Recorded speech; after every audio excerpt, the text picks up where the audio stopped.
Assalamualaikum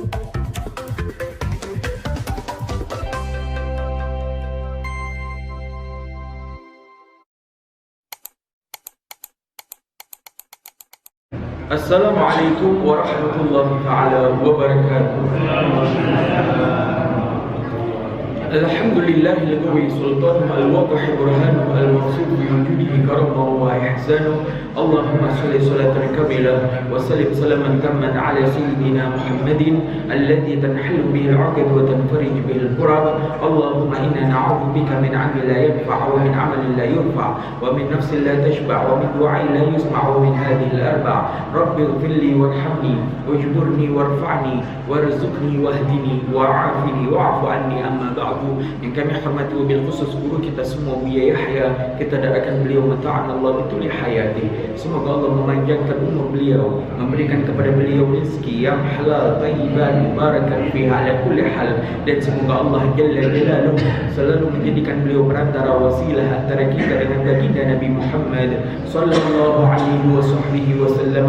Yang kami cintai para hadirin hadirat, para penuntut ilmu Allah dan Rasulnya, maka sampailah kita kepada tafsir ayat terakhir surat Al-Baqarah, yaitu ayat ke-286. Allah Subhanahu wa ta'ala berfirman, la yukallifullahu nafsan illa wus'aha, laha ma kasabat wa 'alaiha ma iktasabat. Rabbana la tu'akhidna in nasina aw akhtana. Rabbana wa la tahmil 'alaina isran kama hamaltahu 'ala alladziina min qablina. Rabbana wa la tuhammilna ma la taqata lana bih wa'fu 'anna waghfir lana warhamna anta maulana fansurna 'alal qaumil kafirin.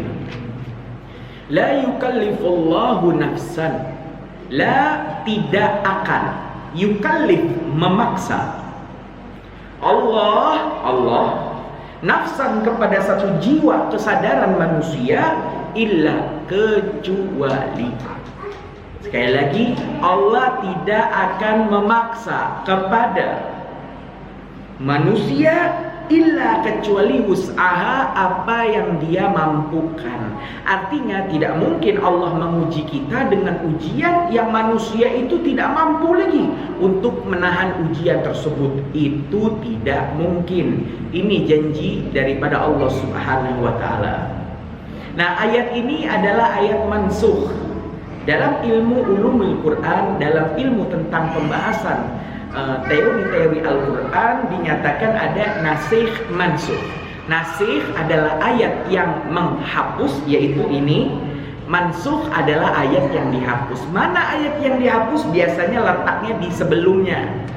Nah, ayat ini Allah tidak akan memaksa seorang manusia kecuali atas kemampuan manusia tersebut. Mana ayat yang dihapus? Ayat di atasnya, wa in tubdu ma fi anfusikum aw tukhfuhu yuhasibkum billah. Jika engkau tampakkan, ya, apa yang ada di hatimu itu nampak, ya, maka Allah akan hisab. Bahkan tidak engkau tampakkan, engkau autukhfu, engkau sembunyikan di dalam hati, yuhasibkum billah, maka akan dihisab oleh Allah Subhanahu wa ta'ala. Maka para sahabat ini bertanya kepada Rasulullah, ya Rasulullah, kami tidak mampu menjaga lintasan hati kami. Lintasan hati, kerentak, aduh ini orang kejam bener. Tiba-tiba ngomongin orang gibah di dalam hati kita sendiri. Nah, kita nggak mampu, masa itu juga mau dihisab dan dihitung dosa? Maka turunlah ayat berikutnya, la yukallifullahu nafsan illa wus'aha. Allah tidak akan memaksa suatu hamba dengan apa yang ia nggak mampu. Kalau lintasan hati itu nggak mampu untuk dijaga, maka itu nggak dihitung dosa. Jadi ayat ini menghapus ayat sebelumnya. Ayat ini mansukh, terhapus dengan ayat nasikh di atasnya yang menghapus ayat ini. Jadi ayat yang kita baca ini mansukh, dihapus hukumnya. Jelas ya Bu ya? Memang dalam kajian tasawuf, penyakit hati itu dilarang. Kenapa dilarang? Karena penyakit itu biasanya menjadi akar cikal bakal tindakan fisik. Awalnya dengki, hasud, iri. Apa tindakan fisiknya? Senyum hilang, ya, judes, ya, nggak mau nolong lagi. Kenapa? Dari penyakit hati. Ya, Kalau penyakit hati itu tidak ditampakkan melalui tindakan, senyum mah tetap, bantu mah tetap, cuma hati nggak cocok begitu, maka itu tidak dihisap kata Allah. Tetapi para ulama menjaga-jaga dalam kajian ilmu tasawuf, penyakit hati harus dihindarkan dalam rangka apa? Menghilangkan tindakan kriminal yang akan muncul sebab penyakit hati yang dipelihara dari awal. Makanya harus dicabut sampai ke akar-akarnya. Jarang orang hatinya tetap jahat tapi tindakannya itu baik, jarang. Maka kata para ulama, cabut sampai ke akarnya. Tetapi apa yang terlintas di dalam hati ini sudah tidak dihisap lagi oleh Allah Subhanahu wa taala, sebab ayat 284 itu dihapus hukumnya oleh ayat 286 dalam surat Al-Baqarah. Ma'asyiral muslimin rahimakumullah, sekali lagi Allah tidak akan memaksa hambanya dengan apa-apa yang ia tidak mampu, kecuali Allah memberikan ujian dengan apa yang hambanya mampu. Laha maka sabat, laha bagi jiwa tersebut, bagi kesadaran tersebut, maka sabat apa yang jiwa kesadaran orang itu lakukan, wa alaiha dan atas jiwa kesadaran itu maktasabat apa yang dilakukan oleh jiwa itu. Di sini ada dua kata antara laha dengan alaiha. Laha itu biasanya pahala, untuknya pahala, alaiha atasnya dosa-dosa. Jadi dalam grammar bahasa Arab itu kalau laha itu biasanya pahala, alaiha atasnya itu dosa-dosa yang ditanggung menjadi beban, alaiha. Maka laha maka sabat, bagi si manusia itu apa yang mereka lakukan dari kebaikan, dan atas manusia itu apa yang mereka lakukan daripada perbuatan dosa. Ya, ini berkesesuaian dengan surat Al-Zalzalah ayat ke-7 dan ke-8. Faman ya'mal mithqala dzarratin khairan yarahu wa may ya'mal mithqala dzarratin syarran yarahu.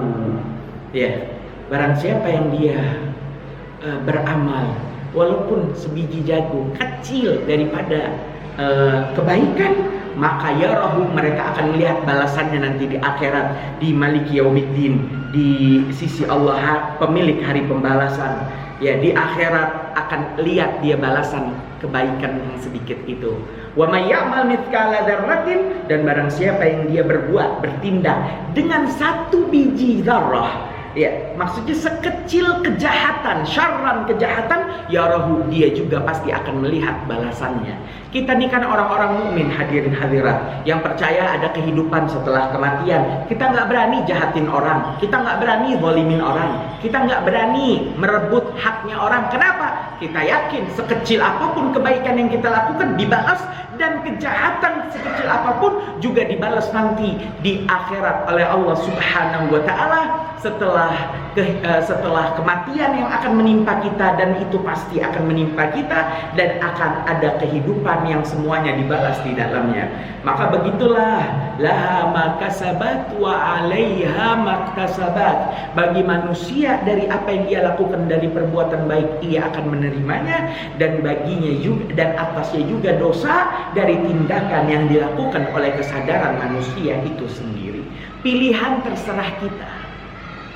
Walaupun takdir Allah mendahului apa yang dilakukan manusia, tetapi manusia tidak bisa menjadikan hujjah pengetahuan Allah yang mendahului manusia itu nanti di akhirat, sebab Allah akan berhujjah dengan akal. Tidakkah wahai hambaku, di detik itu, di saat itu, di perapatan jalan itu, engkau mempunyai kehendak bebas untuk memilih antara kanan atau kiri, antara terus maju atau berhenti, antara maksiat atau ibadah, antara baik atau buruk. Engkau mempunyai pilihan detik itu. Maka semuanya kembali kepada kesadaran jiwa kita, yang Allah tidak akan memaksa kita dengan beban yang terlalu berat.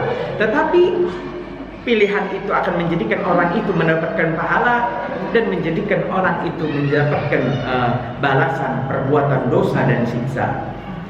La yukallifullahu nafsan illa wus'aha, laha ma kasabat wa 'alaiha maktasabat.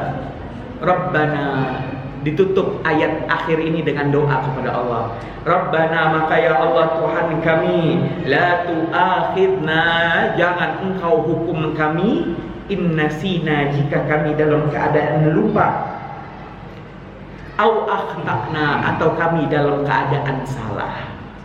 Jadi juga tidak dihisab jika kita dalam keadaan lupa atau salah. Ya, Allah menerangkan dalam ayat ini bahwasanya jika lupa maka nggak ada hukumnya.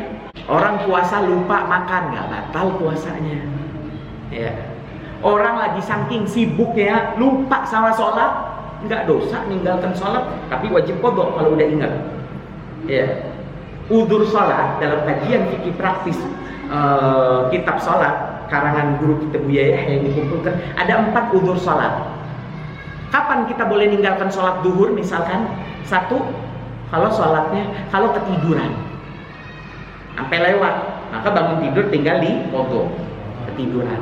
2, lupa, saking sibuknya lupa, orang lupa nggak ada hukumnya.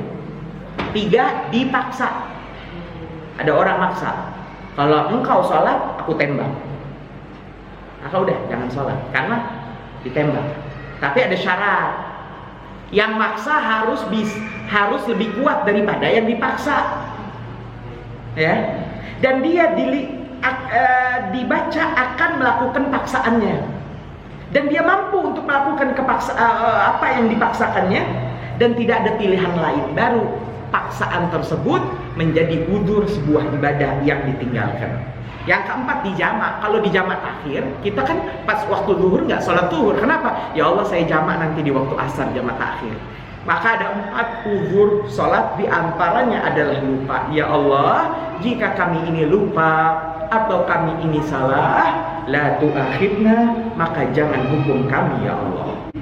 Rabbana wa la tahmil alaina isran kama hamaltahu ala alladhina min qablina. Rabbana, maka ya Allah, wa la tahmil alaina, maka juga jangan engkau bebankan atas kami, isran, satu perkara, ya, jangan engkau bebankan kepada kami ya Allah satu perkara, kama hamaltahu, sebagaimana engkau telah membebankannya ala ladina min qablina, kepada umat-umat sebelum kami ya Allah. Jangan ya Allah kami ini umatnya Nabi Muhammad dibebankan dengan beban yang pernah engkau berikan beban itu kepada umat-umat sebelum umatnya Nabi Muhammad. Siapa? Umat Nabi Musa. Kapan melakukan dosa dan ingin taubat, maka syarat taubatnya diterima harus bunuh diri. Umatnya Nabi Musa mau taubatnya diterima harus bunuh diri, harus mati dulu baru diterima taubat. Lah kita kan taubat tidak harus begitu kan? Berkat apa? Berkat doa ini yang diajarkan oleh Allah di akhir surat Al-Baqarah kepada kita semua. Ya Allah, jangan engkau bebankan kepada kami beban yang engkau berikan kepada umat sebelum kami. Apa? Kalau mau taubat harus bunuh diri dulu.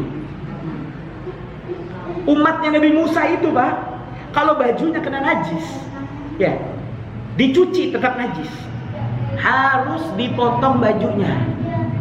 Makanya jangan heran umat Nabi Musa itu bajunya banyak tambalan. Kenapa? Karena kalau kena najis, gunting, ya nggak tahu ada gunting nggak zaman itu, pokoknya disobek begitu, ya, terus ditambal lagi pakai yang suci. Repot nggak? Baju kita berantakan kalau urusan najis begitu kan? Tapi Masya Allahnya apa? Kita tidak dibebankan semacam itu. Kapan kena najis cukup dicuci dengan air suci mensucikan, sehingga apa? Sehingga bajunya bisa dipakai untuk ibadah lagi. Ya, maka ya Allah jangan bebankan kami beban kepada umat-umat terdahulu ya Allah. Itu doa yang diajarkan kepada kita semua. Kemudian Rabbana, kemudian juga ya Allah, wala tuhammilna, jangan engkau bebankan atas kepada kami mala taqata lana bih, apa yang kami tidak mampu melakukannya. Ya Allah, apa yang kami tidak mampu melakukannya, jangan engkau bebankan kepada kami dengannya. Daripada apa? Daripada perintah-perintah yang terlalu memaksa, dan juga minat takalif wal bala, dan dari musibah-musibah yang kita nggak bisa nanggungnya lagi. Maka ya Allah, jangan engkau berikan kepada kami musibah-musibah dan syariat-syariat ajaran perintah yang kami tidak mampu untuk melakukannya. Wa'fu anna waghfir lana warhamna. Kita doa lagi kepada Allah, ya Allah, wa'fu anna, maafkan kami, waghfir lana, dan ampunkan kami, warhamna, dan sayangi kami. Ada beda antara maaf dengan ampun. Mana yang lebih bagus, Pak? Dimaafkan apa diampunkan? Mana yang lebih bagus? Kalau maaf itu bahasa Arabnya afu, afwan. Itu maaf. Afu, afwan. Biasa kita baca dalam doa Ramadan mau buka puasa. Allahumma innaka afun tuhibbul afwa fa'fu anna. Allahumma innaka afun tuhibbul afwa fa'fu anna. Ya Allah, innaka afun, engkau ini maha pemaaf ya Allah. Tuhibbul afwa, dan engkau suka maaf ya Allah. Engkau suka kata-kata maaf ya Allah. Fa'fu anna, maka maafkanlah kami. Maaf itu, Pak, kayak orang nulis pakai pensil di atas kertas, terus dihapus pakai penghapus. Habib tanya, ada bekasnya nggak? Ada bekasnya nggak? Orang nulis di atas kertas pakai pensil, terus dihapus pakai penghapus pensil. Ada bekasnya nggak? Nggak ada, bersih. Itu maaf. Ada orang melakukan dosa, kita minta maaf kepada Allah, maka Allah hapus dosanya. Kayak malaikat atid itu gak pernah nulis kesalahan kita. Kalau bahasa sekarang, itu rekaman CCTV hilang, gak ada bekas, kayak gak pernah ngerekam. Itu namanya afu, maaf. Beda sama ampun. Ya Allah, tadi kan wa'fu anna, maafkan kami ya Allah, waghfir lana, dan ampunkan kami ya Allah. Ampun yang bahasa Arabnya adalah istighfar, minta ampun. Ampun itu biasa astaghfirullahaladzim, astaghfirullahaladzim, ya Allah minta ampun, ya Allah minta ampun, ya Allah minta ampun, ya Allah minta ampun. Minta ampun kayak orang nulis di atas kertas dengan pulpen, dan dihapus pakai tip X. Kehapus nggak? Kehapus dosanya. Ada bekasnya nggak? Ada bekasnya. Oh, ini hamba habis melakukan dosa tapi udah dimaafkan, ada bekasnya. Itu ampun. Sekarang Habib tanya lagi, maaf sama ampun, mana yang lebih baik? Maaf. Maka banyak-banyak minta maaf sama Allah. Sama manusia juga banyak minta maaf. Dengan pasangan suami istri, maaf. Ya, jangan minta ampun dulu, minta maaf. Kenapa? Kalau maaf tuh udah habis, hilang. Maka banyak minta maaf. Dikatakan meminta maaf menunjukkan orang yang meminta maaf itu dan dia adalah orang yang baik. Ya. Kata maaf itu bukan menunjukkan engkau salah. Ya. Kadang kan dua golongan ini gak ada yang saling minta maaf karena apa? Pada gengsi. Menurut si A dia yang benar, menurut si B dia yang benar. Akhirnya gengsi.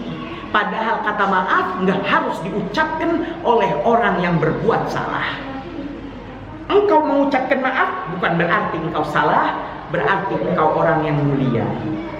Ya. Maka biasakan mengucapkan maaf. Wa'fu anna waghfir lana warhamna irhamna. Ya Rahman, ya Rahim, irhamna. Ya Rahman, ya Rahim, irhamna. Irhamna, ya Allah sayangi kami. Kalau Allah udah cinta sayang kepada kita, apapun yang kita minta pasti dikabul oleh Allah Subhanahu wa ta'ala. Ya. Jadi udah dijelaskan kemarin, rahmah itu ziyadah alal maghfirah. Rahmah itu, kasih sayang itu tambahan daripada ampunan.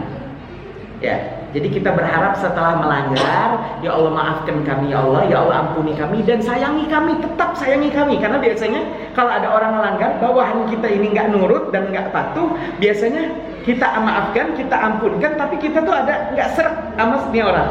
Ya, maka tetap sayangi kami, tetap cintanya jangan berkurang, baik antara masa sebelum melanggar dengan masa setelah pelanggaran. Maka ya Allah tetap sayangi kami ya Allah. Anta maulana, engkau adalah Tuhan kami, engkau adalah pemimpin dari segala urusan kami. Fangsurna, maka ya Allah tolonglah kami alal qaumil kafirin, dari kejahatan orang-orang kafir. Siapa orang-orang kafir? Maka ada 5 golongan musuh Islam. 1 namanya kafir, 2 namanya musyrik, 3 namanya fasik, empat namanya munafik, dan yang kelima namanya zindiq. Siapa mereka? Kafir, sekelompok orang yang tidak pernah menyembah Allah Subhanahu wa Ta'ala. Itu namanya orang kafir. Siapa orang kafir? Banyak di dunia ini. Contohnya Hindu, Buddha, Konghucu, agama Shinto di Jepang, penyembah matahari, agama Sikh di India, yaitu percampuran antara agama Islam dan agama Hindu di India sana, mempunyai kuil emas, The Golden Temple. Kemudian ada agama Kejawen, kakek moyang di Indonesia Jawa dulu ini, agama Kejawen atau ilmu kebatinan dengan kitab sucinya Gatolojo atau Tarno Gandul dan lain sebagainya. Kemudian agama-agama seperti ateis yang tidak menyembah Tuhan, agama Majusi penyembah api, mereka itu dalam susunan Tuhan mereka tidak ada namanya Tuhan Allah, maka mereka disebut orang-orang kafir. Ya, sama sekali nggak nyembah Allah, itu kafir. Kelompok kedua namanya musyrik. Orang-orang musyrik adalah sekelompok orang yang mereka menyembah Allah, tetapi mereka menyekutukan Allah dengan sesembahan lainnya. Jadi tidak hanya fokus kepada penyembahan terhadap Allah, bukan hanya iyyaka na'budu, bukan hanya kepadamu ya Allah kami menyembah, tapi dia kepada yang lain juga nyembah. Maka ini namanya kelompok yang menyekutukan Allah. Siapa? Nasrani, atau biasa kita kenal Kristen. Kalau di Indonesia ada Protestan, Katolik, di luar negeri ada Kristen Koptik, Kristen Ortodoks. Ya, yang Injilnya tuh bahasa Arab, Pak. Kalau Bapak nggak ngerti, ke Lebanon, masuk ke gereja di sangka masjid, buka kitab suci Injil mereka, Bible mereka, perjanjian baru mereka berbahasa Arab, disangkanya Al-Quran. Ya, padahal itu Kristen Ortodoks. Ya. Yahudi juga, mereka menyekutukan Allah Subhanahu wa Ta'ala. Mereka menyembah Allah, tapi mereka juga menyembah Tuhan-Tuhan lainnya. Wa qalatil yahudu Uzairu ibnullah, wa qalatin nasara Isa ibnullah. Dan berkatalah orang-orang Yahudi bahwasanya Nabi Uzair adalah putra Allah. Dan berkata juga orang-orang Nasrani bahwasanya Al-Masihu ibnullah, bahwasanya Al-Masih yaitu Nabi Isa adalah anak Allah, son of God. Tuh, anak Tuhan. Sehingga mereka menyekutukan Allah dengan konsep trinitasnya, tritunggalnya. Dikatakan di dalam Injil, awalnya adalah firman, kemudian firman bersama-sama dengan Allah, dan firman itu adalah Allah. Ini jelas adalah penyekutuan terhadap Allah Subhanahu wa Ta'ala. Kelompok yang ketiga namanya kelompok fasik. Siapa fasik?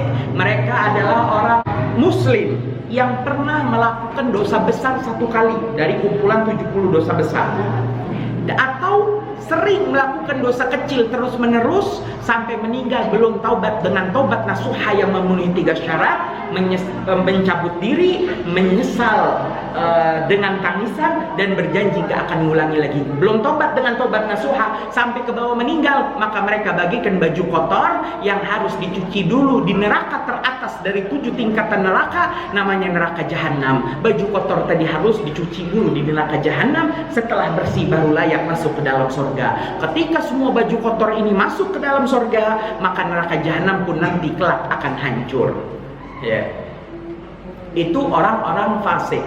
Muslim yang berbuat dosa besar satu kali atau melakukan sering dosa kecil berkali-kali, belum taubat, menunda-nunda taubatnya sampai keduluan meninggal, maka harus masuk dulu ke dalam neraka tadi. Yang keempat, musuh Islam adalah munafik. Munafik adalah sekelompok Muslim yang luarnya Islam tapi hatinya kafir. Di hatinya gak ada iman sama sekali. Ya, depan orang dia sholat. Orang munafik zaman dulu, zaman Nabi itu nggak ada lampu, Pak. Kalau malam, kalau sholat maghrib, isya, subuh, nggak kelihatan mana yang sholat, mana yang enggak. Orang munafik, kalau waktu gelap, sholatnya di rumah. Maksudnya dia nggak sholat pun jadi. Kenapa? Nggak ada yang lihat, nggak ketahuan Rasul. Tapi kalau waktu terang, zuhur sama asar, dia mengumpul, nampakkan wajahnya di depan Rasul. Itu orang munafik zaman dulu. Zaman sekarang kan ada lampu walaupun malam kan. Ya, lain lagi jenis orang munafik zaman sekarang. Nah, orang munafik ini luarnya Islam, hatinya kafir. Maka kita harus tetap jaga iman kita agar tidak masuk golongan orang munafik yang akan disiksanya di neraka paling bawah bersama musuh-musuh Allah terkuat, mulai dari Firaun, Namrud, Haman. Ma'asyiral muslimin rahimakumullah, kelompok yang kelima adalah zindik. Siapa itu zindik? Zindik itu adalah sekelompok orang yang dia beribadah terus, tapi nggak ada ilmunya. Sampai ibadahnya itu dia yakini benar, padahal menurut timbangan syariat Islam ibadahnya udah keluar dari jalurnya. Ini orang-orang zindik.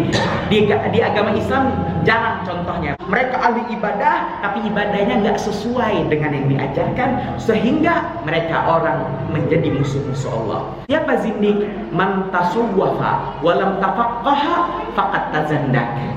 Barang siapa yang dia terus beribadah, dia masuk ke dalam ilmu tasawuf, walam tafaqqaha, tapi dia nggak ngerti ilmu fikihnya, cara ibadahnya, rukun sah salatnya, apa yang membatalkan salatnya, faqad tazandak, maka sungguh dia telah menjadi orang zindik.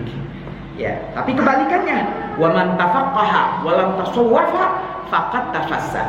Barang siapa yang dia tafaqqaha, terus belajar ilmu, walam tasawwafa, tapi nggak bersihkan hati, faqad tafassaq, maka dia biasanya menjadi golongan orang-orang fasik yang tadi sudah disebutkan. Maka inilah 5 golongan musuh-musuh Islam yang dalam akhir surat Al-Baqarah Allah mengajarkan kepada kita cara doa, fansurna alal qaumil kafirin. Ya Allah, tolonglah kami semua ini daripada orang-orang kafir. Ya. Bismillahirrahmanirrahim. Alhamdulillahirabbil alamin. Allahumma shalli ala sayyidina Muhammad wa ala ali sayyidina Muhammad. Allahumma alif baina qulubina wa aslih dhata bainina wa ihdina subul salam wa najjina minadh dhulumati ila an-nur wa jannibna al-fawahisha ma dhahara minha wa ma batan wa barik lana fi asma'ina wa absarina wa qulubina wa azwajina wa dhurriyyatina wa tub alaina innaka at-tawwabur rahim. وَيَعْنَا شَاكِرِينَ لِنِعْمَتِكَ مُثْنِينَ عَلَيْهَا قَبِيلِهَا وَأَتْمِمْ عَلَيْنَا اللهم اغفر لي ولوالدي وارحمهم كما ربوا صغارا ربنا آتنا في الدنيا حسنة وفي الآخرة حسنة وقنا عذاب النار وصلى الله على سيدنا محمد النبي الأمي وعلى آله وصحبه وسلم والحمد لله رب العالمين بسر الفاتحة.